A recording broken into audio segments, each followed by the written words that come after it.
मंत्रिमंडल की बैठक में बसों को चलाने के लिए सोशल डिस्टेंस का ध्यान रखा जाए और सोशल डिस्टेंस को ध्यान में रखते हुए बसेस को चलाया जाए।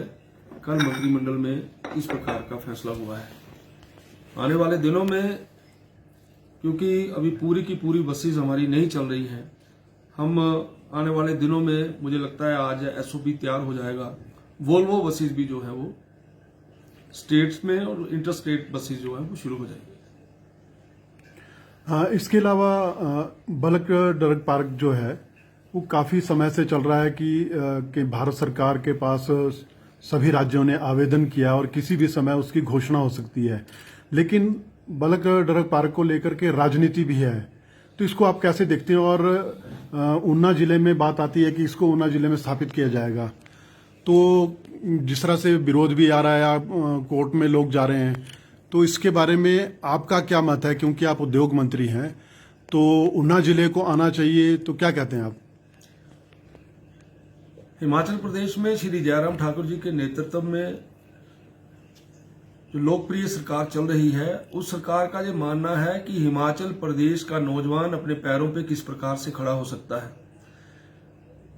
देश के लोकप्रिय प्रधानमंत्री जी ने आत्मनिर्भर भारत के संदर्भ में जो विषय दिए हैं, उसी में बल्क ड्रग पार्क भी आता है। क्योंकि आप सब जानते हैं, फार्मास्यूटिकल इंडस्ट्रीज के अंदर जो रॉ मटेरियल आता है वो दूसरे देशों से आता है, मेनली चाइना से आता है। इसलिए वो रॉ मटेरियल अपने देश में बने और उसमें बल्क ड्रग पार्क की एक अहम भूमिका रहेगी। और हिमाचल प्रदेश ने भी बल्क ड्रग पार्क के लिए अप्लाई किया है और मुझे पूर्ण आशा है कि हिमाचल प्रदेश को बल्क ड्रग पार्क मिलेगा। और वो उसके लिए हमने ऊना में साइट सिलेक्ट की है और निश्चित तौर पे अगर बल्क ड्रग पार्क आता है तो वो ऊना में ही मिलेगा। लेकिन जो लोग राजनीति कर रहे हैं, उन लोगों को मैं ये कहना चाहता हूं कि क्या उन्होंने कभी इस प्रकार का विजन उनके उस समय के बड़े नेताओं के मन में आया कि हम बल्क ड्रग पार्क को भी हिमाचल प्रदेश में ला सकते हैं? ये कंसेप्ट ही आत्मनिर्भर भारत के कंसेप्ट के बाद ये आया है और आज बहुत से लोग इसके ऊपर राजनीति कर रहे हैं, जो कि दुर्भाग्यपूर्ण है। हिमाचल प्रदेश का नौजवान आगे बढ़े, हिमाचल के प्रदेश के नौजवान को अपने ही प्रदेश में सारी चीजें मिले, इस संदर्भ में हम इस प्रकार का काम कर रहे हैं। और मुझे पूर्ण विश्वास है कि आने वाले दिनों में एक बहुत बड़ी इन्वेस्टमेंट ऊना में होगी। एक जो हमारा दूसरी ग्राउंड ब्रेकिंग सेरेमनी है औद्योगिक निवेश को लेकर के, वो कहाँ तक पहुंची है और उस दिशा में उद्योगों को किस तरह से सुविधा प्रदान करने के लिए कोई व्यवस्था की गई है?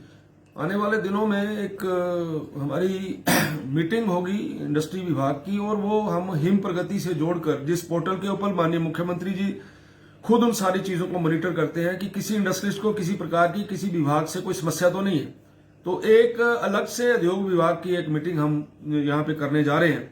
और उसमें पहले हमने ये टारगेट लिया हुआ है कि 10,000 करोड़ की ग्राउंड ब्रेकिंग हम लोग करेंगे।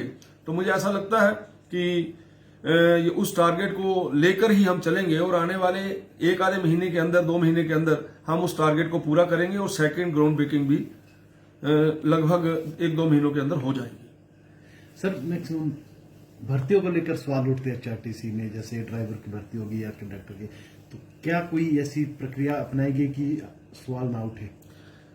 इस समय हिमाचल प्रदेश के अंदर ड्राइवरों की भर्ती हो रही है और मुझे ये बताते हुए आपको खुशी हो रही है कि हमने उन सारी चीजों को बड़ी बारीकी से, ताकि किसी भी प्रकार का कोई भाई भतीजावाद का कोई प्रश्न ना खड़ा हो। अभी तारादेवी के अंदर जो सेकंड जो टेस्ट हमारा हो रहा है, आप जाकर वहां देखिए, 8-8 कैमरे हमने लगाए हुए हैं। जिसने बस चलानी है उसकी सारी की सारी परफॉर्मेंस उन कैमरों के माध्यम से उसको हम देख रहे हैं और बड़ी पारदर्शिता के साथ वहां पे काम हो रहा है। और मैं ये विश्वास से कह सकता हूं कि श्री जयराम ठाकुर जी की सरकार के समय में जो भी भर्तियां हो रही हैं, चाहे वो ड्राइवर की भर्तियां हैं, उसमें किसी भी प्रकार का कोई भाई भतीजावाद नहीं होगा और जो सक्षम लोग हैं वही आगे आएंगे।